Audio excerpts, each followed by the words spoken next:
Welcome to another Volvo video, my 2003 Volvo XC90, and in this video I'm going to be changing the bevel gear.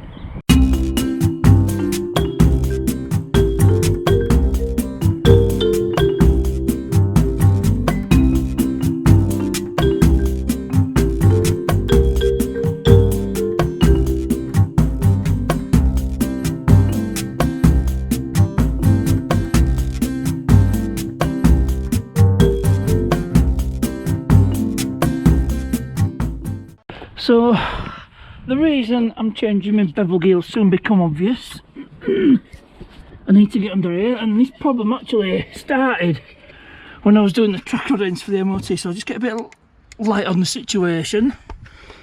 Let's have a look, see if I can get the torch in the right spot. And this part is the bevel gear. That's what Volvo calls it. It's also called a transfer box, transfer case, angle gear, call it what you want, but it takes drive from the transmission here, and you see this is the right hand drive shaft. It goes right through it, but it sends drive to the rear wheels. Now hope you can see this from here, might be a bit hard to tell. Can you see that flange, that rear flange, it's wobbling about, which means the bearing has probably collapsed, and who knows what else damage there might be. I might damage the pinion and the crown wheel. So I'm going to get a replacement bevel gear. Here it is.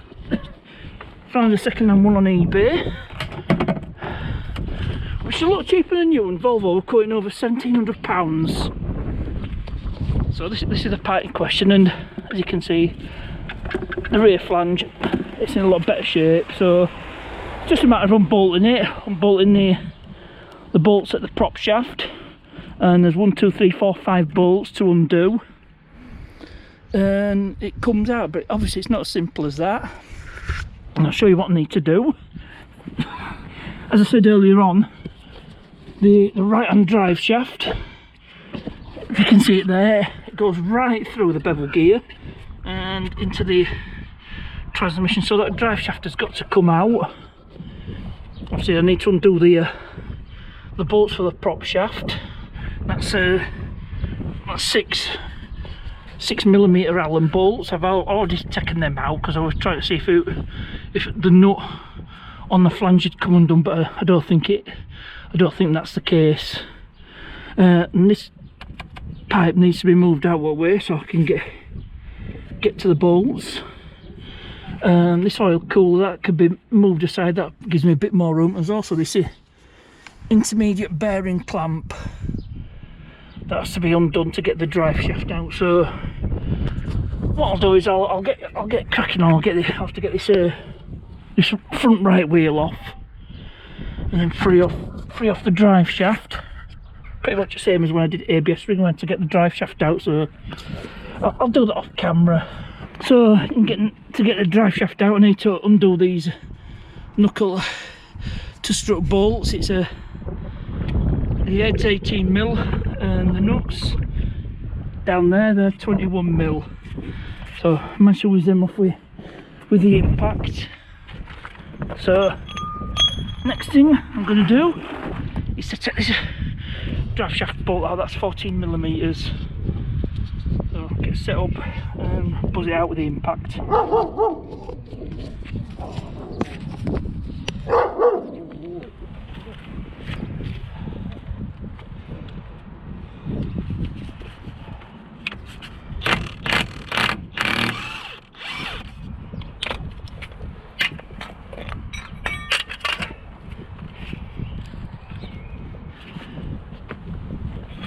Now let's see.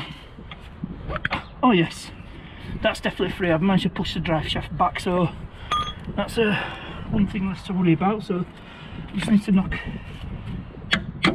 these bolts out. So that's the first one out, and then get the next one out.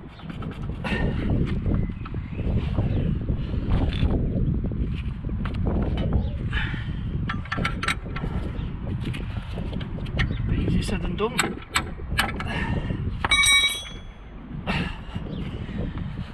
Right, let's see if I can wind them out with impact. I said it were 18. Should have an 8. No, I've got a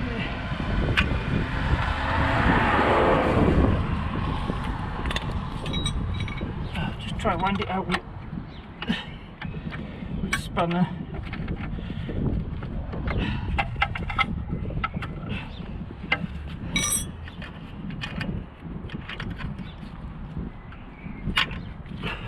Just knocking it back, and there's the air bracket for the ABS sensor.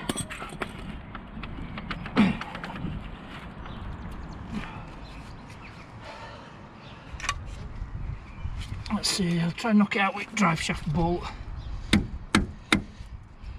Don't have a punch to hand.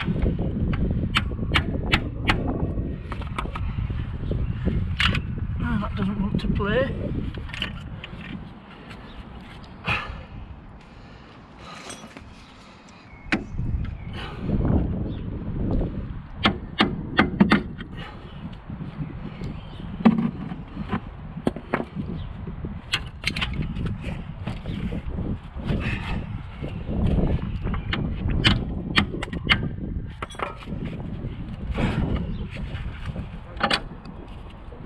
Come on, it's nearly out.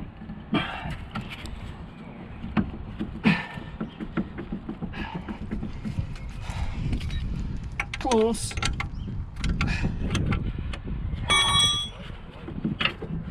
Finally, it's out.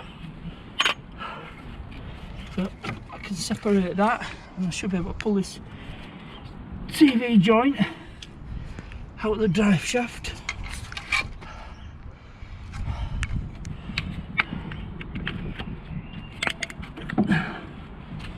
Right, I think I have to turn the steering so I've got a bit more angle to play with.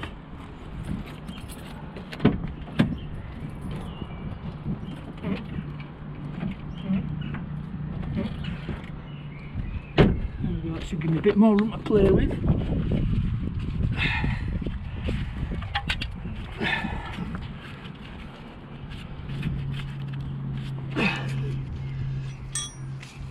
Let's see if I can knock the CV joint out of the hub.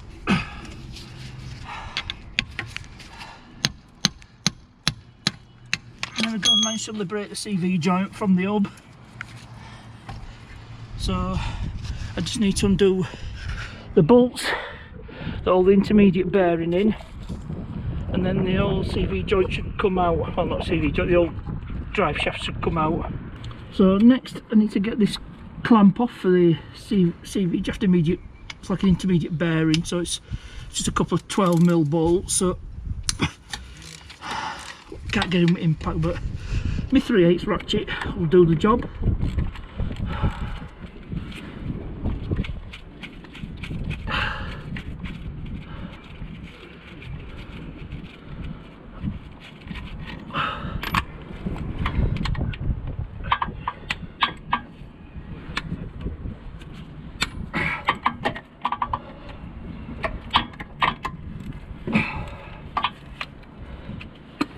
It's a bit more awkward, but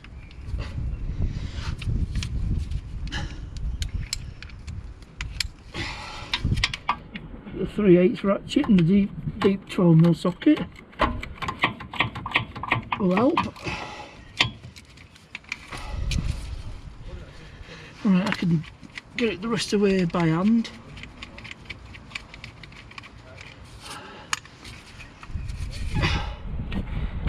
And there we go, that's freed off the intermediate joint, so this entire CV joint should come out.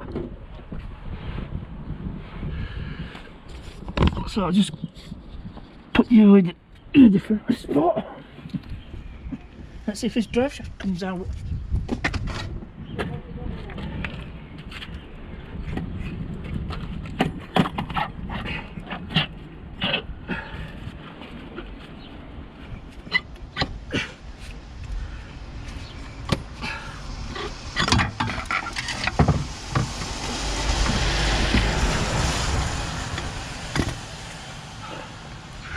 So that's the drive shaft liberated. I'll keep that safe, and then we can start looking at getting to the actual meat and potatoes of the bevel gear replacement. Now, to make my life a bit easier, I'm gonna move this oil cooler out of the way. Now, to that end, I've got a 40mm Allen. No, it's not 40mm, it's T40 Torx, that's what it is, 40mm Allen. It's held on by 4 T40 Torx. Now I should be able to get some with small impact.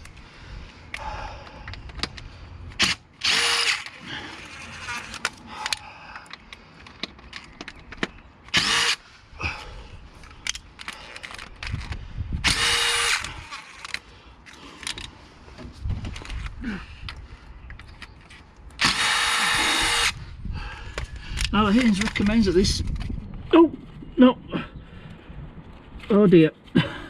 I just found out the hard way that I'm going to lose all my oil out the sump, so no, that wasn't a clever idea.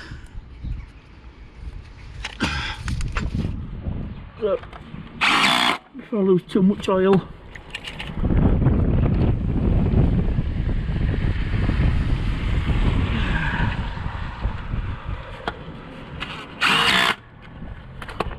Yeah, you see the cock-ups as well as the successes. So, yeah, removing the oil cooler wasn't a good idea unless your engine's drained of oil. But fortunately I caught.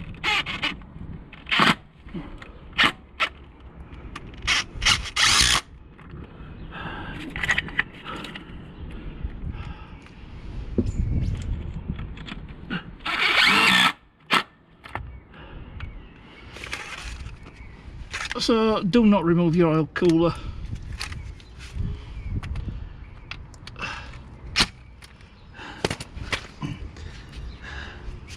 I didn't lose a lot there, so it's not all bad. So onwards we go. So moving on from that near disaster with the oil cooler, I'm gonna remove the bolts for the prop shaft. They're 6mm Allen. And I'll see if I can lower this centre bearing as well. That should cheat me enough room to get the prop shaft off. So I end up loosening the intermediate bearing, and I got I managed to liberate the prop shaft as well. So there should be about enough room to get this bevel gear out. It's just a matter of undoing some bolts. I need to move this intake pipe out of the way. So I'll do it off camera. Don't need to take the plastic one off, but I need to remove this intake hose, and that's just held on by a couple of Jubilee clips. So get that freed off and we can move forward. So I've managed to remove that pipe, and I've undone a couple of bolts with this plastic pipe, and now I can get to these. There's bolts, there should be 5 of them. There's 1, 2, 3. There's a 4th one there, and there's another one that's right at the top. That's going to be a pig to get to, but it's up there somewhere, so I'll do all this off camera, and then I might just show you when I actually take this bevel gear out. So I managed to get all but one ball out except the topmost one, and that's right at the top. And to get to that one, this bracket here, if you can see where I'm pointing, that has to be removed, and that is mentioned in the Haynes manual. I think it's 10mm. It's just awkward to get to with this subframe in the way, but I might be able to get to it front side. So get that bracket out of the way, then I can get to that last bolt at the top, and then this bevel gear can finally come out. It's a couple of days later, and there's only one bolt to do on the bevel gear. It's a top bolt, and it's the most awkward one. Even Ian says it's awkward. So what I'll do is I'll see if I can get that bolt out. It's really difficult. I thought I got it out before, but I wasn't sure. So I'm going to do that off camera, and then hopefully we'll be ready to get this bevel gear out. So I thought I'd show you how far I got. There's that top bolt. You can see my ratchet spanner in it. really awkward to get to. I can only just get in with a 14 mil 3/8 drive ratchet, and it's really awkward. I tried going above the top of the bevel gear, but you can't get your extensions round to it, and it's literally one or two clicks at a time, but it is coming out. So just keep at it. It's just time consuming rather than anything else, and it is awkward, but just goes to show it is possible. And remember, this is a 2003.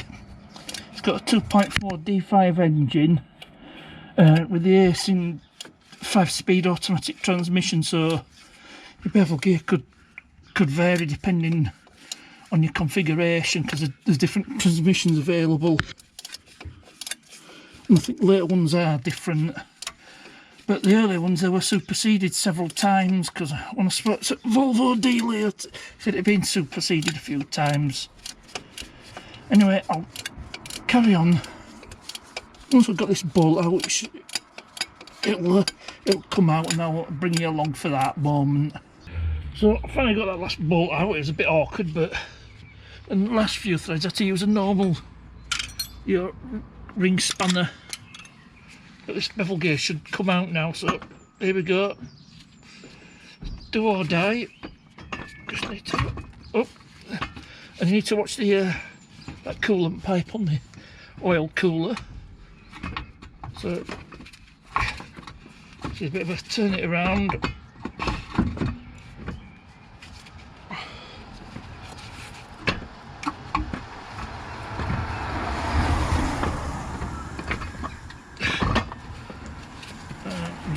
You twist it. What's that? Oh, that coolant pipe.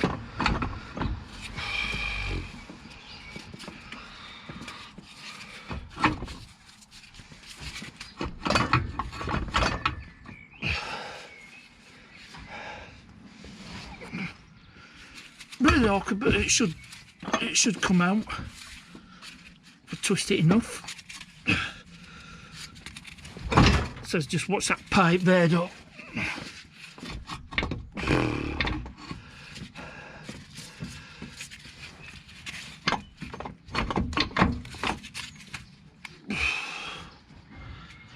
And I think I'm going to have to bend that back to keep enough room.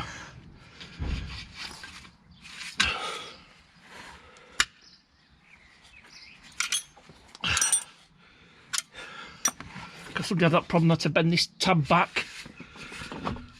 So I think that's what I'm going to have to do. I'm going to have to bend this tab back. It's not serving any purpose really other than under tray, and I don't have an under tray, so what I'll do is I'll just stop the video.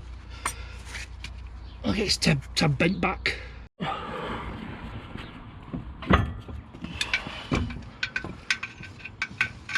Right, time to bend this tab back.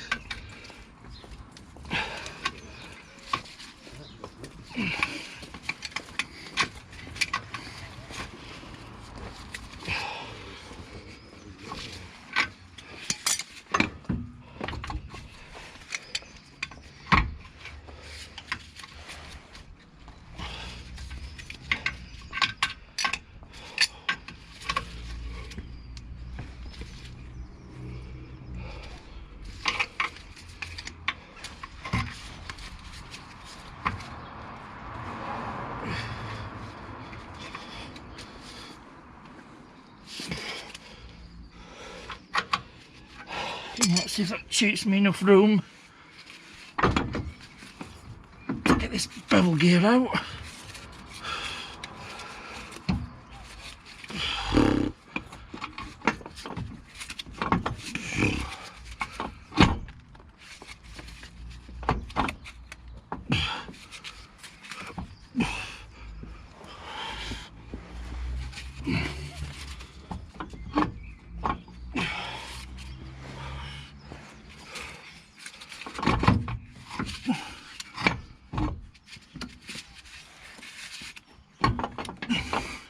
So near yet so far.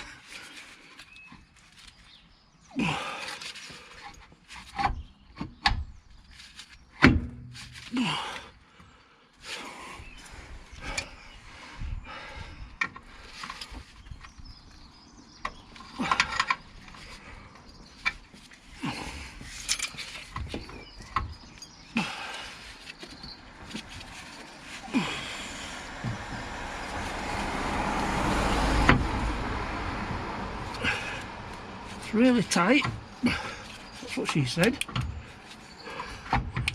Gauge, that's the coolant pipe. It's nearly out. Oh.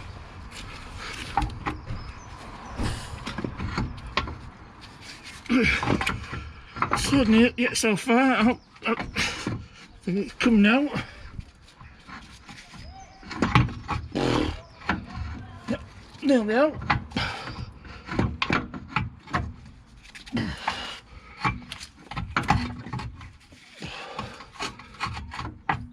Now I'm catching on the prop shaft flange. Just move that turbo pipe out of the way, and it's finally out. Finally liberated the blasted thing.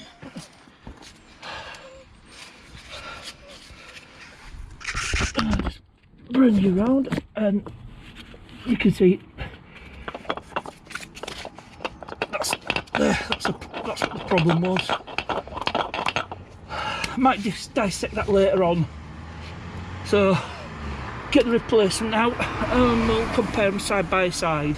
So here's our replacement bevel gear, and as you can see it's identical, your bolt patterns etc etc, they're all the same, so yep, we're looking good in that respect. So just a matter of fitting it back on, and it's actually a newer one is this one, but it's the same. And I think there's some, I've looked at there's some numbers stamped on the bottom and they're the same as well. So I think we should be good to go.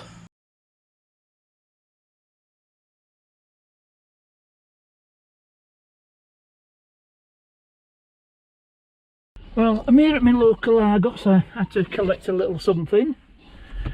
And it's all buttoned up and it's all working fine. That horrible noise I had, like a rubbing noise when I was driving, that's all gone. So that is an absolute confirmed fix. And, well, we knew the bevel gear were damaged. It looks like it's the bearing that's collapsed, because it's definitely not loose on the pinion nut. The pinion nut's tight, so the only way it could be wobbling about is that the bearing has collapsed, and it's probably done damage to the teeth as well on the gears. You know, the pinion and the like the crown wheel that sends a drive to the rear wheels.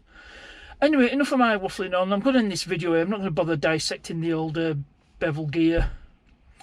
So I hope you enjoyed this one. As ever, thanks for watching, and I'll see you